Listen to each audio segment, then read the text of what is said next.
Hello again, everybody, and welcome back to the Accelerator with Michael Conniff. That's me. We're a podcast that goes out to people interested in startups and even roll-ups and everything to do with being an entrepreneur. We're a companion podcast to The Angel, which is more on the money side of things. Today, we are joined by an extremely distinguished businessman, entrepreneur, somebody who really has done a lot to help people.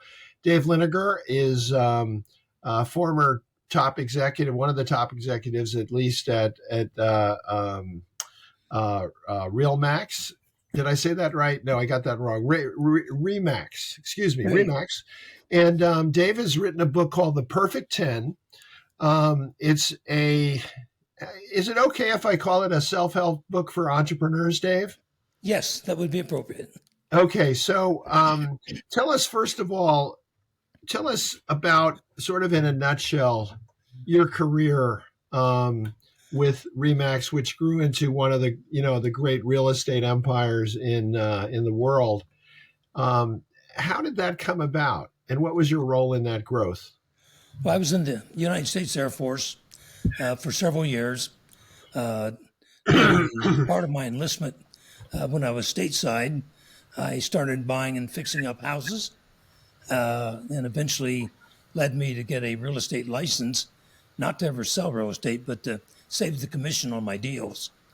As I got out of the service, I realized I was going full-time into real estate investing. I might as well get a broker's license and start my own company. I moved from Scottsdale to Denver in 1971, did a residency for 6 months to get my broker's license, and then I founded Remax in January of 73. Since that period of time, it was a very hard start, controversial. Industry did not like my ideas, but we have now grown to being a very recognized kind of a icon of the industry. We have offices in, 9,000 offices, Oh 110 my! countries, Wow. and 150,000 agents. And what was, you said it was a hard start. What made it hard, and what was the new wrinkle that Remax was bringing to the business? At the time that I started, real Excuse me. estate agents shared their commission with the owner of the office. And if it was a listing, the owner kept half, the agent half. If it was a buyer, the company kept half, the agent kept half. So it was a 50-50 split around that. What we looked at was, why not take experienced realtors, no beginners or part-timers, and operate like a co-op, a group of doctors, lawyers, architects, dentists, share office space, share the overhead costs, pay our own personal expenses, and keep 100% of our fees for ourselves. Quite controversial, because if it worked, the agents were keeping 85-15 instead of 50-50. So the powers to be, the big successful companies, they all fought the concept, said it wouldn't work, it would never happen. They did everything they could to drive us out of business. They didn't have to work too hard. I was making enough mistakes. I probably could have done it by myself. But as it is, you learn to be a street fighter. I didn't have a college education. And so I supplemented my weaknesses. First hire I made was to hire an administrative vice president. I would be the recruiter, the sales manager, the trainer, and the administrative vice president would run the company, find the office space, hire secretaries, bookkeepers, set up legal contracts, furnish and organize the businesses, that type of thing. And the 28th person I interviewed was a superstar. She had just moved to Denver. She was a trailing spouse. Her husband was going to be F manager of a chain of stores, and so she was looking for a new challenge. She was confident. She was very smart. She had an excellent resume, lots of experience in management and marketing, and it was just a home run. So I lied to her and told her that I was going to build the largest real estate company in history of the world. If she'd help me do it, she could run it. And And what was her name? her name was Gail Main, Yep. and that started us off on an interesting journey. We were partners basically for the first 10 years, and after that, we became married. And so Okay. my best friend has been my partner for 50 years and my wife for 40 years. So it worked That's out great. extremely well. And the important thing is you're still married. That's great. And I want to point out that you're coming to us from your rather expansive ranch in Colorado. So all that hard work paid off, to say the least. I'm curious about the shifting of the business model. How did you, if you're giving all of that or most of that income to the realtor, how are you? How does Remax make money? How did you make money? Originally, we had a management fee that was paid to the company every month for overseeing and doing the business. Eventually, we kind of switched to a 95-5 model, 95% to the agent, 4% to the broker that owned the office, and 1% to headquarters, plus our regular fees. So it became financially lucrative for all three parties to the arrangement, and it has worked out extremely well for everybody. So, what made you realize that you had to change the business model to do Remax? Well, the business model as it was a high turnover business. There are no barriers to entry for an agent to get a license. In some places, it's merely a check and maybe a test and a 30-hour course. So agents come in, they think it's going to be a nice, easy job, drive around in a nice car, entertain people, buy lunches and dinners, and make big commissions. The problem you get into is there are no salaries or advances in the real estate business. So, in essence, you're in business for yourself, but by yourself. And you have to find out how to make a commission. And often you don't make one in the first 6 months. And that's pretty damning. It's Consumer Federation just put out a big study a couple of weeks ago. 50% of the realtors in the United States have not closed the transaction in over 12 months. Wow, that's not surprising, really, because there's so many. The market goes up and down. It's variable by region, city, town, all sorts of things. Well, let me ask you about the perfect 10. So, I know you've got other business interests. There's lots of things you could do. Why stop and why write this book? Well, a lot of people helped me along the way. I didn't have a formal education. I blew my opportunity for that. I realized I wasn't mature enough to go to college. The military gave me 6 or 7 years to grow up and become a real human being instead of a teenage boy. So I learned a lot from it. A lot of people helped me on the way. When I first started the company, it was dreadful. I made all the mistakes you could, but I didn't want to fail. So I sat down, swallowed my pride, and I talked to my managers. I had 8 of them. They were all 20 years older than me. And I said, look, what do you like best about the company you left? What did you dislike the most? What do you like most about Remax? What do you dislike the most? What do you like most about me? What do you dislike the most?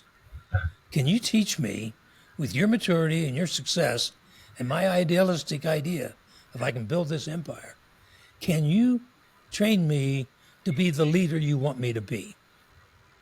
And they did. They flat out did. They said some things, they hurt, but I realized, yeah, I'm making those mistakes. Okay, I'm going to fix it up. So every meeting, I wrote them down. I listened to it with open mind instead of being angry and said, okay, if everybody else sees the problem and I don't, you must be right and I'm wrong. So let's fix it. And I've So, kept an open and you started in 73. How old were you when you started the company? 27. 27. Okay, so you're a young guy, you're in your 20s, but it strikes me that you had turned listening into an art. So, and I think that, asking people how can I do better? What am I doing well? What am I doing wrong? It's like, so isn't that so obvious? But people, it, I don't think it's part of basic management training, is it? But it should be. Sure. In the military, for generations, it was a command down concept. The general said jump, and the private had to say hi on the way up. When they started creating the special forces, whether it's SEAL teams, Delta, Rangers, whatever it might be, it's a different attitude. Usually it's a smaller team, 8 to 10 people, usually have an officer involved. Almost everybody else has got more time, so they're mostly NCOs. There's nothing sacred about the officer. If you're in the This is field, an elite team, right? An elite team in the military, like Delta Force, for example. sure. So this is not the whole military, but in an elite team, you're saying, hierarchy kind of doesn't disappear, but it has a different meaning. Yeah, and the SEAL team leads from the front. The generals in most of the military lead from the rear. They're too valuable to get injured or hurt. And so you're right with your leader. And so when you design a concept for a job that you're going to accomplish, all 8 or 10 people are equal. There's no yes, sir, no, sir. There's no saluting. By the way, in the field, there's never saluting because the officer's the first one the sniper takes out. And were you yourself in Delta Force? No, I was not. Okay, so this is kind of, again, by observation and listening and keeping Learning. your ears open. And so everybody puts the plan together.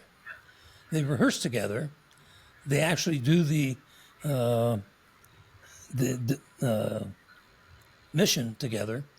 And when they're done, they download and reassess what went right, what went wrong. And so it might be a lowly private that looks at the lieutenant and says, Lieutenant, we cleared the room. You were supposed to go left. What you did was you went to the right underneath my gun sights. And if I'd been less sharp, I might have shot you. Uh-huh. And that the lieutenant says, I knew when I went right, I should have gone left. It was my bad, my mistake. Thanks for calling me out on it. I'll work on it.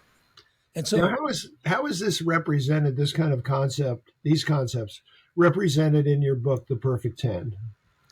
we talk about a servant leader. We talk about a democratic leader where you take the ideas from everyone. And by the way, Remax is an extraordinarily successful company. Every single great idea in our company has come from the field. The foot soldiers in the trenches that are out there talking to people day in and day out. Now they bring us some wacky ideas, and so you don't have to take every idea that comes, but just be open-minded enough to say, when you have 140,000 people, there's a lot of mind power out there, and you can make changes. You can't just keep doing yesterday's business with yesterday's methods today and expect to be in business tomorrow. It's interesting. I've seen something similar to this. I actually just had a Zoom before this podcast with a couple of entrepreneurs who had a modest exit and are now cooking up their next thing. And part of it is like, I'm thinking to myself, well, why are they talking to me? They know I'm not going to give them money. I don't know enough about what their space. But basically they were doing a pretty good job of listening and, indirectly tapping into my network, of course. But I think that, and I had another situation where two entrepreneurs who had worked together, one was a CTO, one was a CEO, have a new technology. And basically they're telling people about it, select people, and they're listening, right? They're listening to what the feedback is. So it sounds to me that the one thing that really enabled you to be tremendously successful was your willingness to listen, and not just, and let me put it this way, not just to listen, but to hear. I mentor a lot of people, and they all nod their heads and say yes while I'm speaking and answering the questions. But you know that only 3 or 4 out of 100 are going to do something with it. Why is that? Because Why don't more? What holds people back? people don't like to change. They can agree with you they need to change, but they'll listen. They'll say that's entertaining. Hey, that's a good idea, but they won't implement it. My most successful mentees have been the ones that were really thirsty for the knowledge, took notes, would call me back up 4 or 5 days later and say, can I have 5 minutes of your time? I did this and this and this like you recommended, and this is where I'm at. What else would you tell me to do? And so you know they're executing. Excuse me for interrupting, but I always take notes, except during podcasts because I'm trying to concentrate on the guests. But it's such a simple thing, and it enables you. And by the way, these new note takers, these new AI note takers, I honestly, Dave, I've been kind of amazed at how much I miss, even though I take notes, and even though I was a trained reporter, journalist, right? I'm supposed to know how to do this. How much that I missed, and that how much there is really to follow up upon as you go forward. So what are I also want to get at what are some of the most important precepts that represent the perfect 10? Tell me why the perfect 10, why that name, why that title? The perfect 10 is the concept that in platform diving, in gymnastics, in ice skating, they have judges, and you do your performance. At the end of the performance, you're looking desperately to the judges who are going to write on their cards 7, 6, 5, hoping not only will I get a 10, but will I get a 10 on all 7 judges' cards. Except for the Russian judge, of course, who's always going to be lower. But continue. Yeah, especially if you're American. Yeah. So anyway, that started the genesis. But have you heard of Net Promoter Score as a business way of judging customer satisfaction? I have not. What is that? So NPS is a very simple set of 1 or 2 questions that you can ask a customer. For instance, you can ask them to rank how likely it is would you recommend our business to a relative or a friend? And then they rank them, 1 being worst and 10 being best. Yeah, I think we've all filled out a lot of those online, right? Where you're asked for feedback. Yeah. So what you do is you take all the 9s and 10s, and those are promoters, and you take the 6, 7s, and 8s and ignore them. They don't care. And you take the 1 through 5s, and they're detractors. You get your total score, and you take your promoters less your detractors, and that's your score. So in 2017, one of the stats we looked at was United Airlines got a 2, and Southwest Airlines, which is terrible. And Southwest got a 66. Wow. Now they have the same planes, same Boeings, same destinations, same discount prices, and yet totally different satisfactions. One, well, maybe United's flight attendants have all been around with seniority. They knew what it was fun to fly 30 years ago, and first class was first class, and now everything's a cattle car. They're overburdened, they're burnt out, and they're tired, and they're just waiting to get that retirement check. Southwest was a much younger company, younger employees, happy-go-lucky kids that were, just flying for the first 5 or 10 years. They were excited about their job.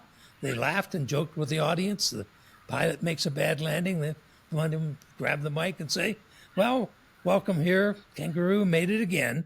And everybody laughs. Yeah, they use it's a very intentional use of humor and comedy to kind of create community and to be personable, and it really makes them human beings, doesn't it? Yeah. So to get to the point, Remax did the Net Promoter Score. We knew every agent, every office in the United States and Canada. We sent out a letter from me on an email that said, nobody will see these and your name, except for one person. Me, I'm the founder of the company. And I will not divulge who tells me anything. But we will develop a scorecard for each company, each office, etc.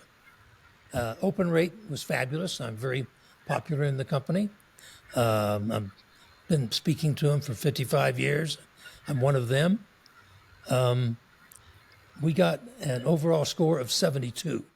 Wow. So that's the same as Google, Amazon, Apple, etc. That's just about the highest you can get up to. So we looked at the individual offices. We had 200 offices that had the responses that were a perfect 10. 200 out of 4,000. And that's offices like Anchorage. We have a woman up there that's just a fabulous manager. And then the second question you can ask, why? And about half the time they'll tell you why. And so if you give it a 10, why? I've got the best manager in the world. She cares about me and my family.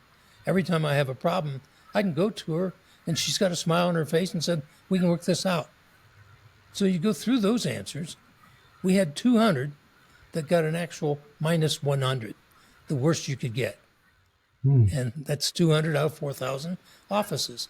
And we looked at their comments, and it was, my broker's a jerk. He doesn't do a thing for me. I had a problem with an appraisal, and he said, I don't have time to help you. Do it yourself. And so it really comes down to outstanding leadership at the top, caring for the people that are there. Were you Now, if able you look, to fix the problems at the bottom? yeah, we gave him a report card, and we told him these are your deficiencies, and if you can't get up into the mainstream, we're not going to renew your franchise. Okay, so there was a little carrot and stick. There was some stick in there. Oh, a lot of stick and carrot. Yeah. And so if they, I can't want to make somebody more successful than what they would have make themselves. And so if we can do the study and we can say, our analysis says, this is what's going wrong, this is what you need to do to fix it. If they don't fix it, then it's too bad. I can't fix it for them. What do you think is the one or two lessons that you would like to people who read your book to take away from? And I know that you're a believer in Napoleon Hill, Think and Grow Rich, which I still think is the not just me, but is regarded as the classic of the self-help field. And sometimes I feel like everybody is just riffing on Napoleon Hill from the 1920s. Literally, Andrew Carnegie sent him out to interview the most successful people in America. And he came back with, you need purpose, you need a plan, you need goals, you need deadlines. So what do you see in addition to those sort of obvious things and well-known things? What is kind of the secret sauce in what you're telling people in this book? In this book, we got 10 sections with 10 great ideas in each one.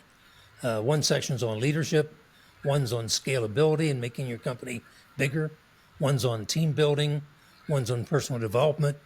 And so I've tried to take the lessons that I've learned, not only from my experiences, but we had researchers that helped us, and we looked at about 75% of the book is based on Amazon, Google, Apple, the other thought leaders of the last 2 or 3 generations, to say, this is how these people took a simple concept and made it incredibly successful for everybody. So, for instance, I've got a chapter on Sir Ernest Shackleton. Shackleton was an Arctic explorer. Yep. He tried to cross the South Pole, and in the process, they got iced in. Ice floe collapsed around them. They were going to live on the ship until the ice melted, but the ice started crushing it, and they realized the ship was going to sink. So he took them out on the lifeboats, put the lifeboats on the ice floe, took all the food and everything they could carry with them, and got away from the ship, and it sank. They were marooned on the ice for 22 months. There was no radios, no telegraphs, no newspapers, and it was in dark half the year. And He saved every one of his men. He finally sailed off in one of the lifeboats with a sail and two or three other explorers, and they went 700 miles in rough seas to a whaling station and got a boat back and saved them. All the men wrote in their journals that Shackleton was the finest leader they had ever followed in their life. And in his journal, he talked about he wanted to kill half of them, and he was fed up with them. But, but the thing that was amazing was he was such a kind leader. He cared about them individually. He met with every one of them every day for the 22 months. He didn't let them have cliques. They had to change the tents, 2 and 3 people to a tent. And after a week, they had to be with somebody else in another tent. It was a group effort to survive. They survived happy. They didn't lose weight. They managed to live off of seals and fish sometimes. But he was a brilliant leader. And the thing's interesting, the thing's most interesting to me, he had, I think, 6 or 7 sisters. And he grew up with no boyfriends. And so he grew up around girls. And as you know, today, people acknowledge that women often are better leaders and better managers than men. They have a more of a consensus building feel. They don't like altercation. Most of them do not just try to be command and control. They try to do things more democratically. What's your idea? What's your idea? A lot of those things are incredibly important in today's management and leadership style. The command and control is gone forever.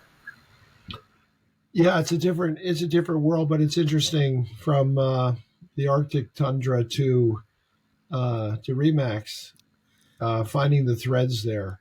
So let's, every day it seems like I talk to entrepreneurs who are struggling. It's a struggle, right? You said how hard it was when you began. And I'm, as a mentor with mentees, you're probably hearing people are telling you things aren't working out, that they're having problems and whatnot. What's the most important thing to say to an entrepreneur at what I would call the moment of truth, when it's kind of it wouldn't necessarily be easy to give it up, but they're certainly thinking about it, right? Because they're like, it's so much trouble. So what is the thing they need to think about right at that moment? It's very simple.